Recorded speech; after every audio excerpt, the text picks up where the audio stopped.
And good August morning from we here at the Livingston Parish News. My name is McHugh David.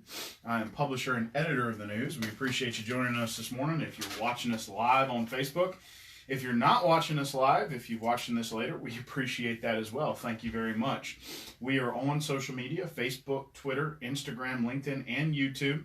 All these shows, if you miss one or just want to catch up later, are at www.livingstonparishnews.com/podcast. They're free there.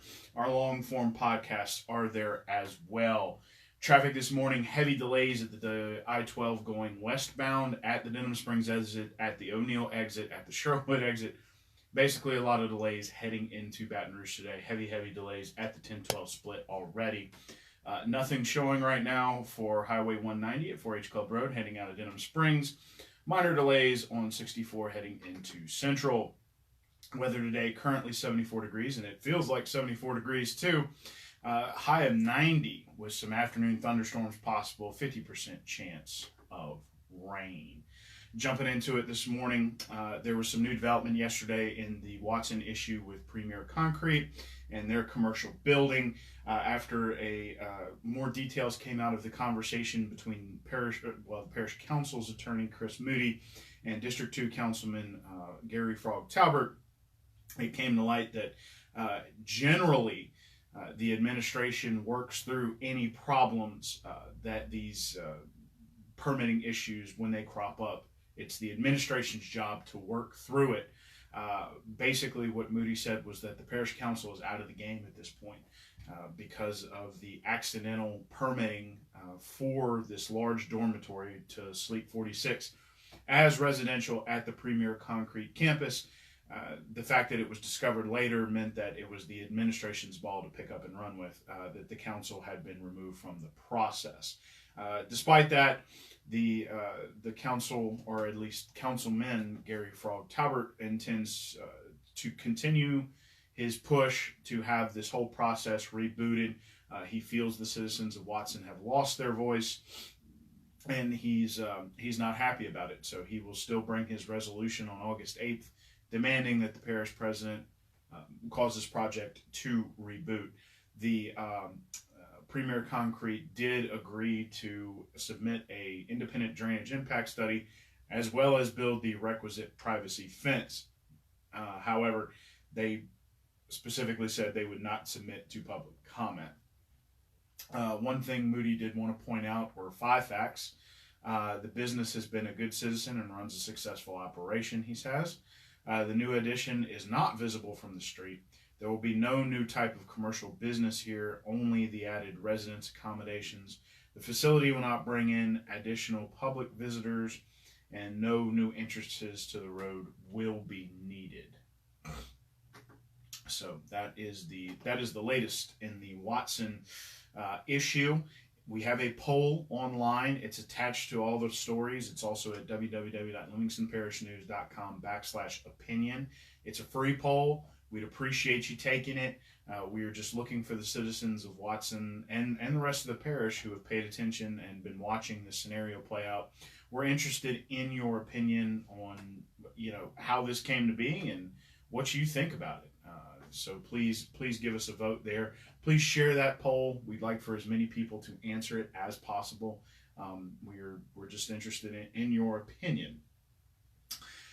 Moving on, the school district is taking their servers down, at least for a certain amount of time, while they upgrade their cybersecurity. Several school systems had been attacked statewide in the past few weeks, and the system, through HR Director Bruce Chaffin, had already begun discussing improved cybersecurity. Now they're going to go ahead and take it to the next step while they prepare to defend themselves against these cyber attacks. The Livingston Future 5 Awards were Tuesday. You can see Mr. Purvis's speech and my speech online on our website, www.livingstonparishnews.com.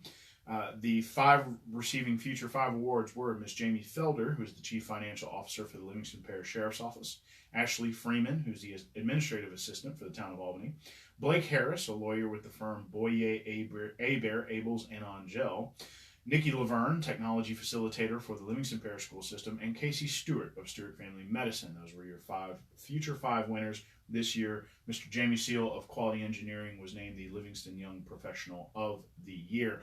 You can read all about those folks at www.livingstonparishnews.com/news. Kevin wrote up the meeting. It was a great meeting.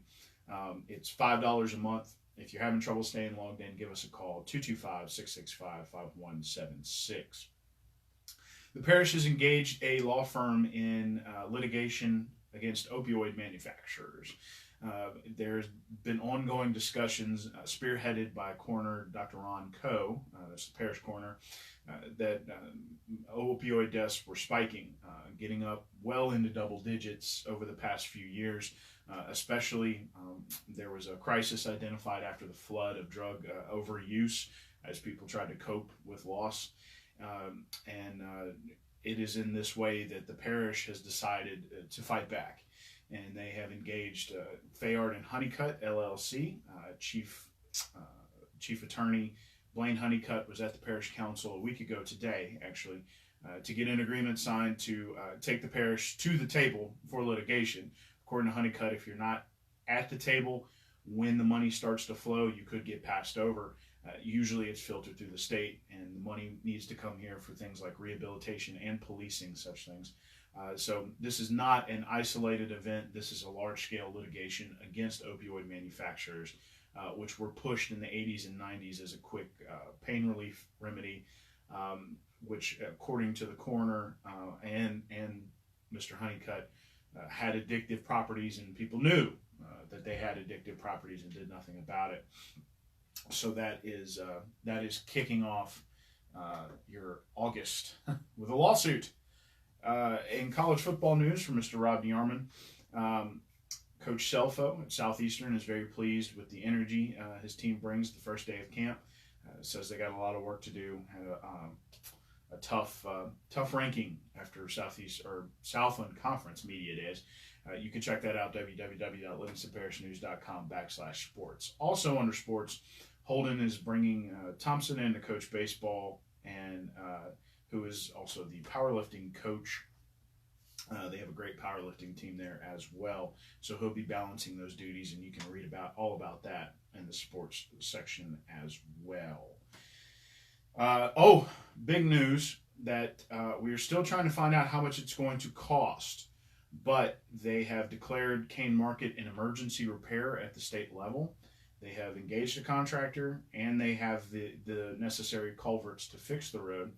They're going to try to get it done by August 9th, which is the beginning of school.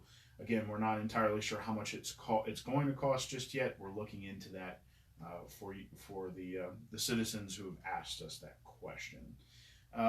The Literacy and Technology rebrand has begun and kicked off a lot of kickoffs by a community breakfast that was also held Tuesday morning.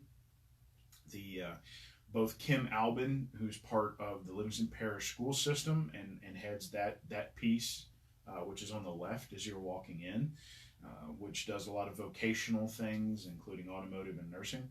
And Miss Crystal Hardison, who is on the right side, and that is the Southeastern side, are both very excited about getting the word out about what the center does, what Southeastern does with the center, and that sort of thing. They're rebranding it, at least the right side, Southeastern at Livingston. They're going to try to get some grant money for some signage out front that's a little better than what they have now, a little more visible. You can read about her speech and all the other speeches at www.livingstonparishnews.com/living. That story was written, by Mr. David James Gray. Also, last thing on the list today, there's a book signing this weekend, this Saturday at Cavalier House Books, August 3rd. Tom Aswell, a Denham Springs native, who most recently penned Louisiana's Rogue Sheriff, so Culture of Corruption, and Johnny Armstrong, author of Shadowshine and Animal Adventure, will chat with readers and sign copies of their work from 2 to 4 p.m. Again, that's this Saturday from 2 to 4 p.m. at Cavalier House Books, which is in downtown Denham Springs. Again, my name is McHugh David, publisher and editor of the news. Appreciate you joining us today. If you joined us live, thanks. If you're watching this later, thanks as well. We appreciate it. We're glad to bring you the news in the morning. Right now, your traffic's still looking about the same.